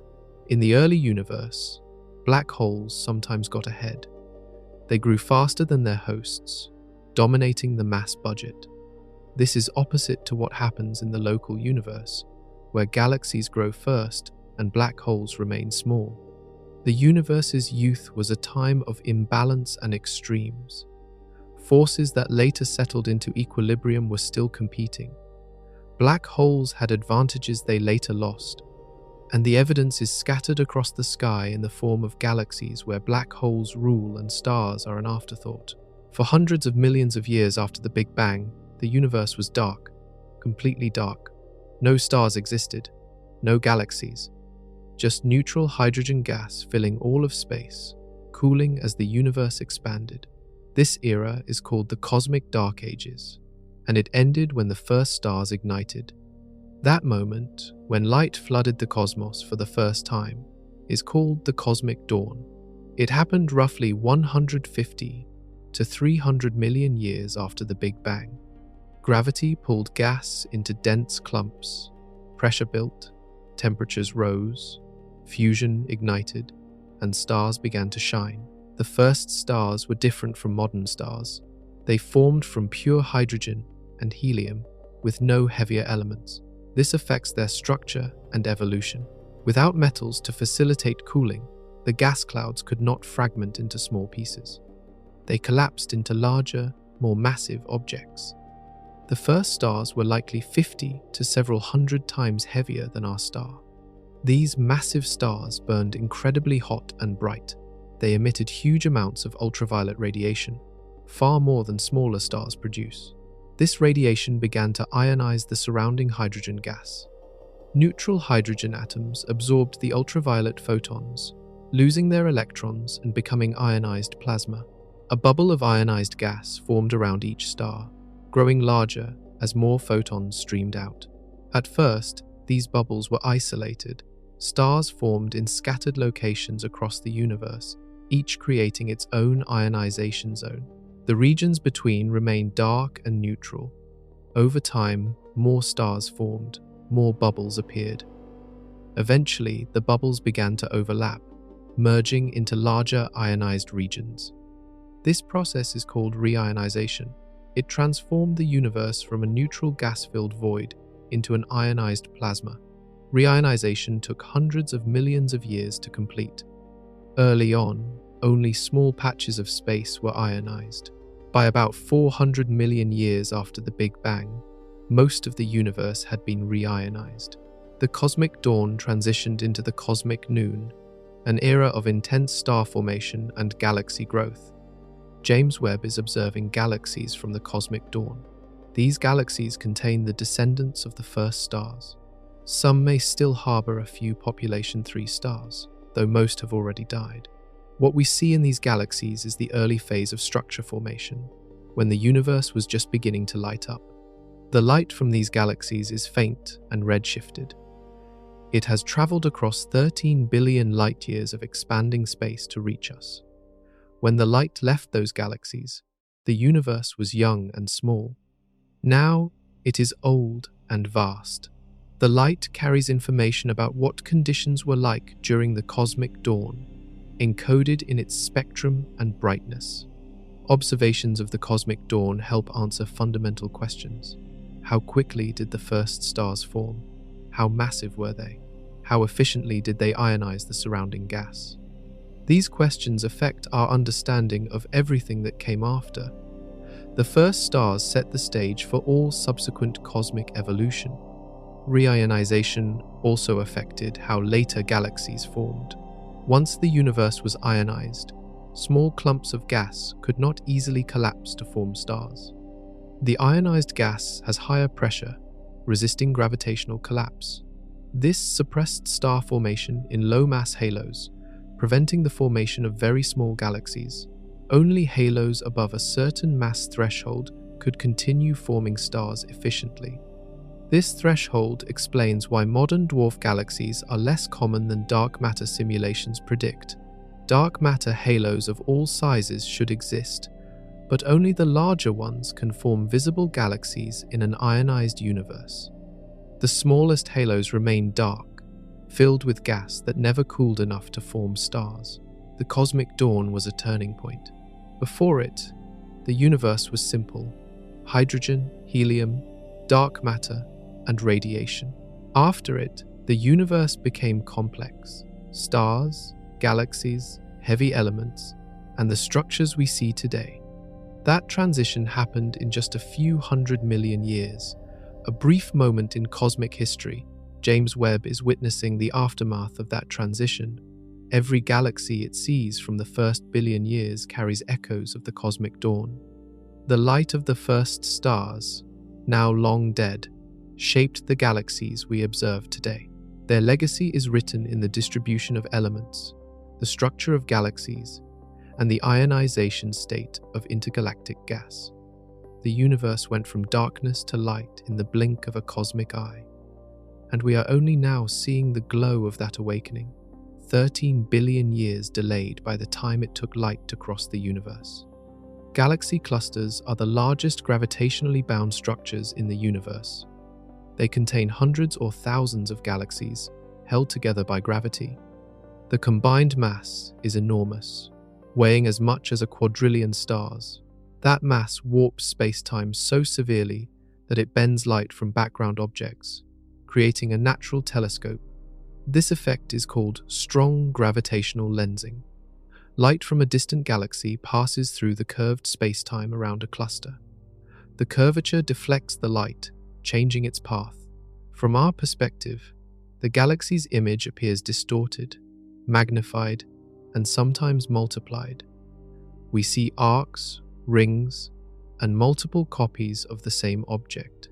Astronomers use these natural telescopes to observe galaxies that would otherwise be invisible. The cluster's gravity acts like a lens, focusing light and boosting its brightness. Some galaxies get magnified by factors of 10, 20, even 50. Objects too faint for James Webb to detect on its own become visible thanks to the cluster's amplification. One famous lensing cluster is Abell 2744, also called Pandora's cluster. It sits about 3.5 billion light-years away and contains hundreds of galaxies. The cluster's mass distribution is complex because it formed from multiple smaller clusters that merged together. This complexity creates strong lensing effects across a wide area, making it an ideal target for deep surveys. James Webb has observed Abell 2744 extensively. The images reveal dozens of lensed galaxies, many from the early universe. Some appear as long arcs stretched across the cluster. Others show up as multiple images of the same galaxy scattered around different positions. By analyzing these images, astronomers can measure the cluster's mass distribution and determine the properties of the lensed galaxies. Another powerful lens is SMACS 0723, the target of James Webb's first deep field image. This cluster created numerous lensed arcs visible in the image. Some of the arcs correspond to galaxies at redshifts above 10, placing them in the first half-billion years after the Big Bang. Without the cluster's magnification, these galaxies would be too faint to see. The lensing effect depends on precise alignment. The background galaxy, the cluster, and the observer must be nearly in a straight line for strong lensing to occur. If the alignment is perfect, the result can be an Einstein ring, a complete circle of light surrounding the cluster. Most alignments are not perfect, producing partial arcs instead. Clusters also produce a phenomenon called weak lensing. This affects galaxies that are not perfectly aligned. Their images get slightly distorted, stretched in specific directions by the cluster's gravitational field. Individually, these distortions are subtle. However, by measuring the shapes of many background galaxies, astronomers can map the cluster's mass distribution, including the dark matter that makes up most of the cluster's mass. Gravitational lensing reveals dark matter's presence even though dark matter does not emit light. The lensing strength depends on total mass, visible and invisible. By comparing the lensing effect to the mass of visible galaxies, astronomers calculate how much dark matter is present. The answer is usually 5 to 6 times more dark matter than regular matter. Some clusters create extremely rare events called superlensing. This happens when multiple clusters align along the same line of sight, each contributing to the lensing effect. The combined magnification can reach factors of 100 or more. These events are so rare that only a handful are known, but they allow James Webb to see galaxies from even earlier in cosmic history. The downside of gravitational lensing is that it distorts the galaxy's shape. To study the galaxy's true structure, astronomers must model the lensing effect and reverse it. This requires detailed knowledge of the cluster's mass distribution. Teams create sophisticated models that account for the positions and masses of individual cluster galaxies, as well as the dark matter halos surrounding them. Nature provided these cosmic magnifying glasses scattered throughout the universe. They are not placed randomly. Clusters form at nodes in the cosmic web where dark matter filaments intersect. These locations concentrate mass, creating the strong gravitational fields needed for lensing. By targeting clusters, James Webb maximizes its ability to see the early universe. Every major lensing cluster has been observed by James Webb, Abell 2744, SMACS 0723, MAX 0416, and dozens of others. Each observation reveals new lensed galaxies, pushing the observational frontier farther back in time. The clusters are doing work that no telescope alone could accomplish, bringing the universe's earliest structures into view. The light we see from early galaxies shows us stars that no longer exist. Those stars burned, fused, and exploded billions of years ago. What remains is their ancient light, photons that have been traveling through space for over 13 billion years. Each photon carries information about the star that emitted it. When a star forms, it creates a specific pattern of light. Hot, young stars emit mostly ultraviolet and blue light. Cooler, older stars emit red and infrared light. By analyzing the spectrum, astronomers can determine the star's temperature, age, and chemical composition. This works even when the star is billions of light years away. James Webb's spectrograph split light into its component wavelengths, creating detailed spectra. These spectra show emission lines from hydrogen, helium, oxygen, carbon, and other elements. Each element leaves a unique fingerprint. The pattern of lines reveals what the galaxy is made of and how its stars are evolving. Early galaxies show strong hydrogen and helium lines, consistent with stars forming from primordial gas. Some also show carbon and oxygen lines, indicating that at least one generation of stars has already died and enriched the gas. The presence of these heavier elements tells us how many stellar generations have passed since the galaxy formed. Star formation is an ongoing process. Gas clouds collapse, fragment into smaller pieces, and ignite as new stars. This happens continuously in active galaxies. The stars we see in James Webb images are not the original stars that formed. They are later generations, built from gas enriched by earlier supernovas. Each generation adds more heavy elements. The first generation, population 3 stars, produced carbon, oxygen, and some nitrogen. When they exploded, these elements mixed into the surrounding gas. The second generation formed from this enriched material, fusing those elements into heavier ones like silicon and iron. The third generation incorporated even more metals. By the time we see a galaxy at redshift 10, it has already gone through multiple cycles. The stars currently shining are not pristine. They contain metals forged in earlier stars. The amount of metal reveals how many cycles have occurred. High metallicity means many generations. Low metallicity means the galaxy is still young. The light from these stars left the galaxy when the universe was less than 500 million years old. It traveled through expanding space for 13.3 billion years. During that journey, the light got stretched from ultraviolet into infrared. The stars emitting it have long since died. Some exploded as supernovas. Others quietly faded into white dwarfs. A few collapsed into black holes. What we observe is a snapshot of the past, the galaxy frozen in time at an early stage of its evolution. We cannot see what happened to it afterward. The galaxy today, if it still exists, is likely much larger and older. It may have merged with other galaxies, transforming into something completely different, but we will never see that future state because the light showing it has not reached us yet. This delay creates a strange situation. We can observe galaxies at multiple stages of their lives by looking at different distances. Nearby galaxies show us what evolved systems look like today. Distant galaxies show us what young systems looked like billions of years ago. By combining observations across distances, astronomers build a timeline of galaxy evolution. The stars forming in early galaxies are the ancestors of stars that exist today. The gas that formed them eventually became part of later galaxies through mergers and accretion. Some of that gas might have ended up in the Milky Way. Some might have formed our star and the planets around it. The atoms in your body were forged in stars that lived and died billions of years ago. James Webb sees the light from those ancient stars, photons that escaped just after the cosmic dawn. Each photon is a messenger from the past, carrying news of events that happened when the universe was young. The stars are gone, the galaxies have changed. What remains is the light, traveling eternally through the void until it finally arrives at a telescope mirror. Black holes have a growth problem. They cannot eat faster than a certain rate without choking themselves.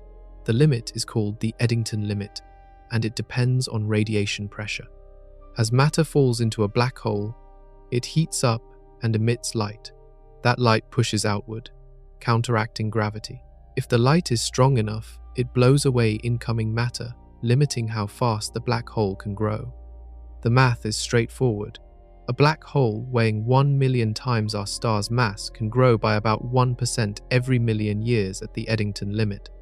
To reach 1 billion times our star's mass, starting from 100 solar mass seed, takes over 700 million years of continuous feeding at maximum rate.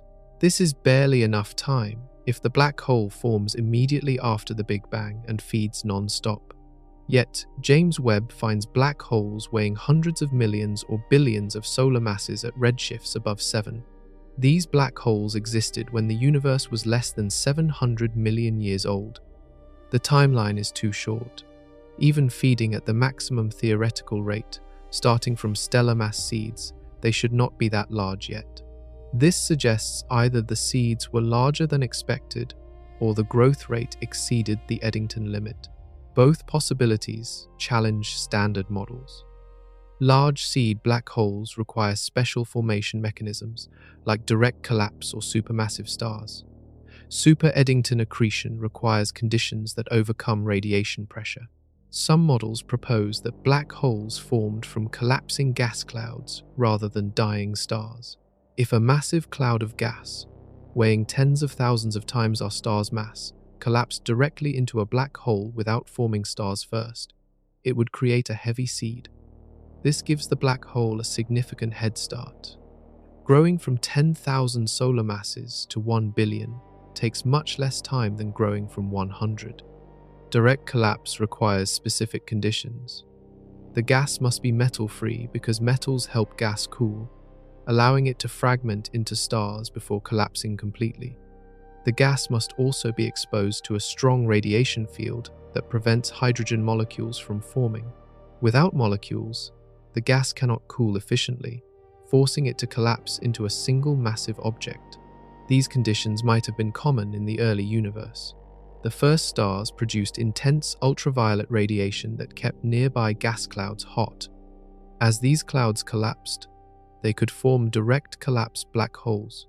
If this happened frequently, the universe would have many heavy seed black holes ready to grow into supermassive giants. Alternatively, supermassive stars could have formed. These stars would weigh hundreds or thousands of times our star's mass. They would burn through their fuel in a few million years and collapse into massive black holes. These seed black holes would already weigh thousands of solar masses, again providing a head start. The problem with both theories is that we have no direct evidence for either. Direct collapse black holes and supermassive stars are theoretical. James Webb has not found definitive examples of either. Until we observe them forming or identify their signatures in early galaxies, they remain speculative solutions. Super Eddington accretion is more plausible because we have observed it in at least one case. LID 568 feeds at over 40 times the Eddington limit. If such episodes were common in the early universe, black holes could grow much faster than standard models allow. A few million years of Super Eddington feeding could add as much mass as tens of millions of years at normal rates. The catch is that Super Eddington episodes are likely short-lived. The black hole rapidly consumes nearby gas, and without a continuous supply, the feeding rate drops. For this to solve the growth problem, the universe must deliver gas to black holes efficiently and frequently. Mergers between gas-rich galaxies might provide this delivery mechanism, triggering bursts of rapid accretion. Another angle is that black holes grew during the cosmic dark ages, before the first stars formed. If primordial black holes existed shortly after the Big Bang, they would have had extra time to grow. A black hole forming 1 million years after the Big Bang gains an additional 150 million years of growth time compared to one forming after the first stars ignited. Primordial black holes are controversial. They require specific conditions during the Big Bang to form, and most models do not produce them in large numbers. However, if they exist, they elegantly solve the growth problem by giving black holes more time. The discovery of overmassive black holes is forcing theorists to revisit assumptions. Something about the early universe enabled rapid black hole growth. Either the seeds were heavier, the feeding rates were higher, or the timelines were longer than we thought. Each possibility requires rethinking fundamental aspects of how black holes form and evolve. James Webb's first deep field image is not just a picture, it is a timeline. The image shows galaxies from multiple eras, each visible at a different distance. Nearby galaxies appear as they looked a few billion years ago. The farthest galaxies appear as they existed over 13 billion years ago. The entire history of the universe is compressed into one frame. The image required 12.5 hours of observation time. James Webb stared at galaxy cluster SMACS 0723, collecting photons one by one. The longer the exposure, the more faint light accumulated. Galaxies too dim to detect in short exposures became visible after hours of integration. The depth of the image is measured by magnitude. Astronomers use a logarithmic scale where each 5 magnitudes represents a factor of 100 in brightness. The faintest objects in the SMACS 0723 image reach magnitude 31 in infrared wavelengths. That is 100 million times fainter than the faintest stars visible to the naked eye under perfect conditions. At these extreme depths, almost every speck of light is a galaxy. Stars are too faint to see at these distances. What appears as tiny dots or smudges are entire galaxies containing billions of stars. The number of galaxies in the image approaches 10,000. Each one is a complete world, separated from us by unfathomable distances. The image shows structural diversity: spiral galaxies with defined arms, elliptical galaxies that are smooth and featureless, irregular galaxies with chaotic shapes, merging galaxies caught in the act of collision. Every morphological type is represented, demonstrating the variety of paths galaxies can take during their evolution. Color in the image corresponds to wavelength. Blue represents shorter infrared wavelengths. Red represents longer wavelengths. The color of each galaxy reveals its distance. Nearby galaxies appear blue because their light has not been stretched much. Distant galaxies appear red because their light has been redshifted significantly. The reddest objects are the farthest, dating back to when the universe was less than 1 billion years old. Some galaxies appear multiple times due to gravitational lensing. The cluster's mass bends light from background galaxies, creating multiple images. These duplicates are visible as arcs or distorted shapes around the cluster's center. By measuring the separation between images, Astronomers calculate the cluster's mass, including its dark matter content. The image also captures galaxies in the cluster itself. These are the bright, large galaxies near the image center. They sit about 4 billion light-years away, much closer than the background galaxies. The cluster formed from mergers of smaller galaxy groups over billions of years. Its current state represents a mature, massive structure. Between the cluster and the most distant galaxies lie intermediate distance objects. These galaxies existed at various times between 4 billion and 12 billion years ago. They show what galaxies looked like during different evolutionary phases. Some are actively forming stars, others have finished star formation and are fading. The diversity illustrates how galaxy populations change over time. What makes this image historically significant is that it surpassed all previous deep fields in both depth and coverage. Hubble's deepest images required weeks of observation time and covered smaller areas. James Webb achieved comparable depth in hours, opening the possibility of mapping larger regions of sky to similar sensitivity. The scientific value lies in the statistics.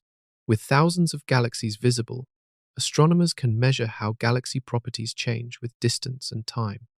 They can count how many galaxies existed at different epochs. They can study the distribution of galaxy types and how it evolved. These measurements constrain models of galaxy formation and test cosmological theories. Every galaxy in the image has a story that will never be fully told. We see them at one moment in their history, frozen by the time it takes light to travel. We do not know what happened before or after. We cannot follow their evolution in real time. All we have is this snapshot, a single frame from a cosmic movie spanning billions of years. The deep field reminds us of our place in the universe. We are observers on one small planet, looking out at structures so vast we can barely comprehend them. The light from these galaxies has traveled longer than our species has existed. It began its journey when the universe was young, and it arrives now to be captured by sensors made of atoms forged in ancient stars. Every few months, James Webb breaks its own distance record. A galaxy is found at redshift 13, then 14, then 14.44. Each discovery pushes our view deeper into the past, closer to the Big Bang itself. The progression seems relentless, as if there is no limit to how far back we can see. Redshift measures how much light has been stretched by cosmic expansion. Higher redshift means greater distance and earlier time. A redshift of 1 corresponds to looking back about 7.7 billion years. Redshift 6 corresponds to 12.7 billion years ago, when the universe was only about 800 million years old. Redshift 14 corresponds to 280 million years after the Big Bang.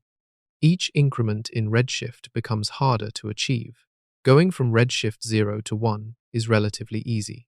Many galaxies exist at that distance. Going from 13 to 14 is difficult. Galaxies are rare at those distances, and their light is extremely faint. Finding them requires surveying large areas of sky or staring at small regions for extended periods. The current record holder is MOMZ-14 at redshift 14.44. This galaxy was not the first candidate discovered at high redshift. Several other objects showed similar colors, suggesting extreme distance. However, MOMZ-14 was the first to have its redshift confirmed spectroscopically. Without spectroscopy, redshift estimates are uncertain. An object that appears distant based on its color could be a closer galaxy with unusual properties. Spectroscopic confirmation requires detecting emission or absorption lines in the galaxy's spectrum. These lines correspond to specific elements and have known wavelengths. By measuring where these lines appear in the observed spectrum, astronomers calculate how much the light has been redshifted. This gives a precise distance measurement. James Webb's near-infrared spectrograph is designed for this task. It can observe faint galaxies and extract spectra, even when the objects are barely visible. The instrument splits light into hundreds of individual wavelength channels, creating a detailed spectrum showing exactly where emission lines appear.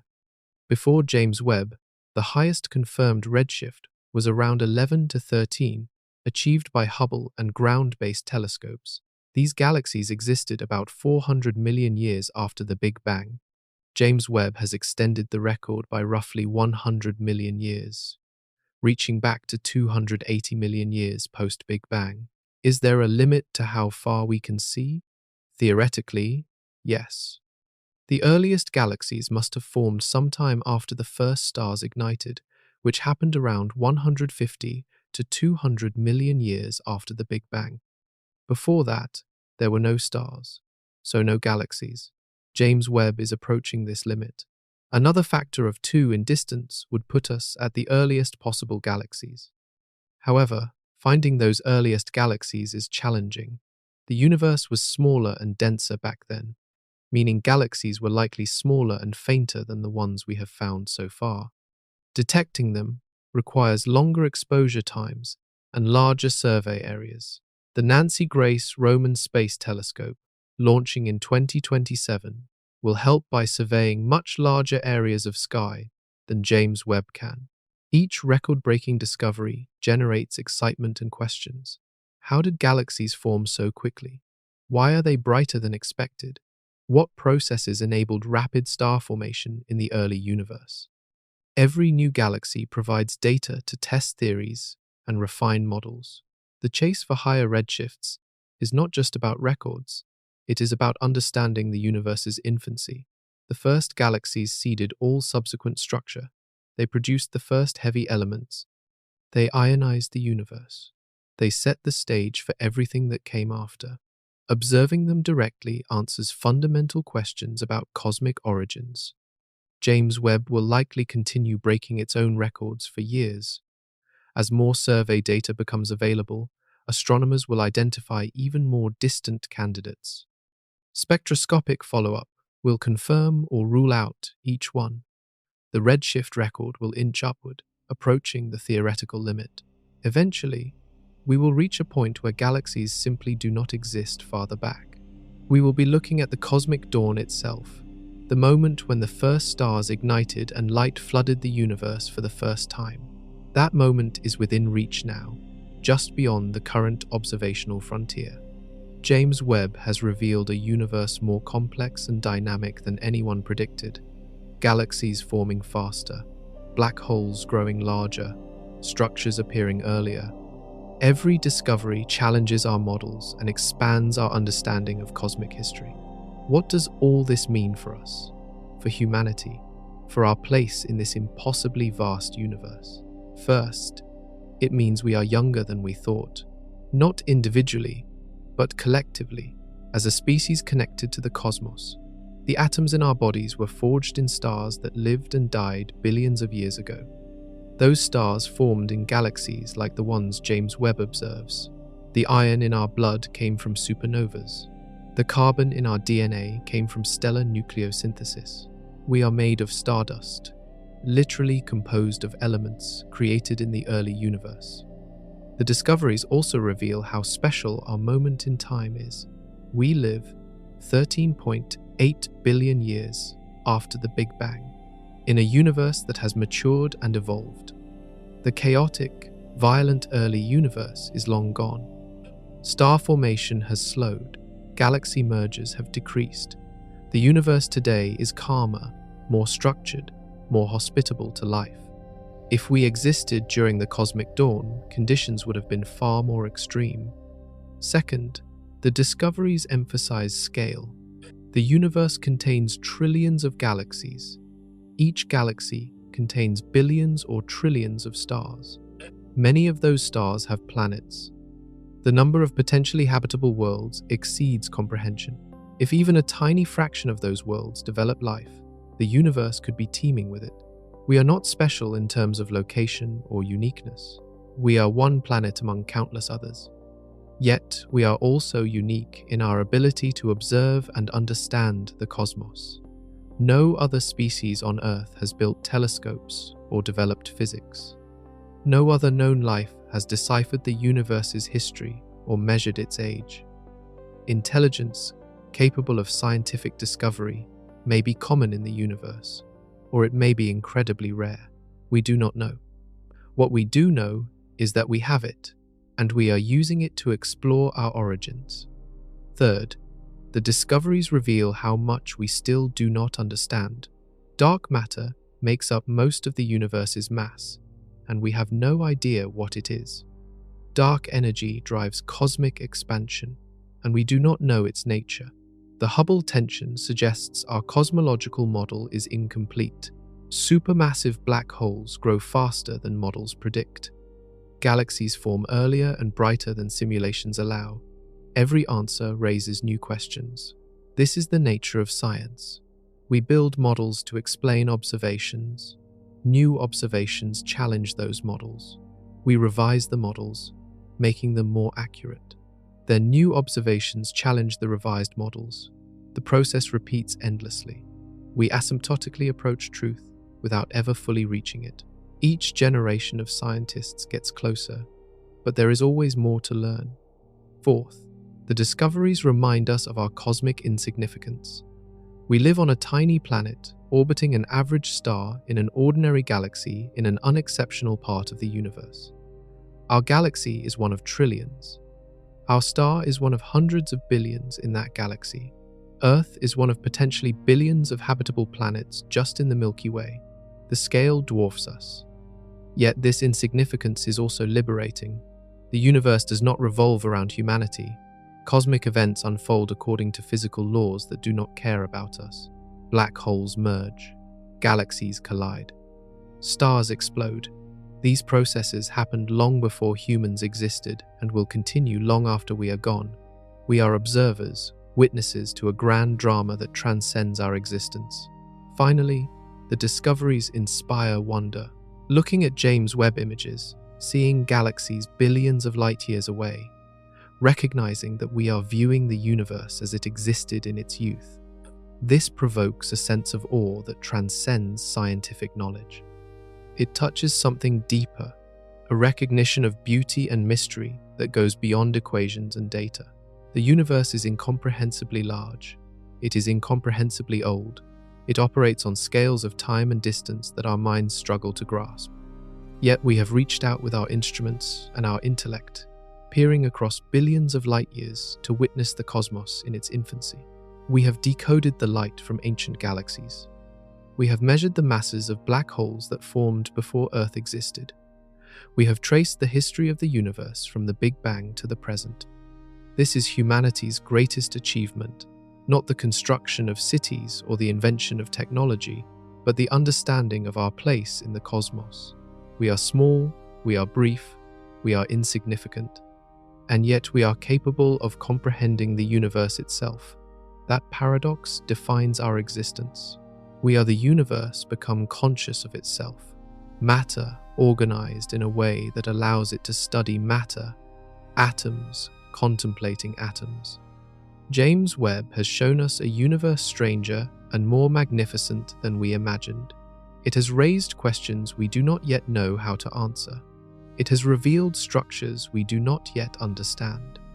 And it has reminded us that despite our smallness, we have the capacity to explore, to discover, and to wonder at the impossible vastness of everything that exists.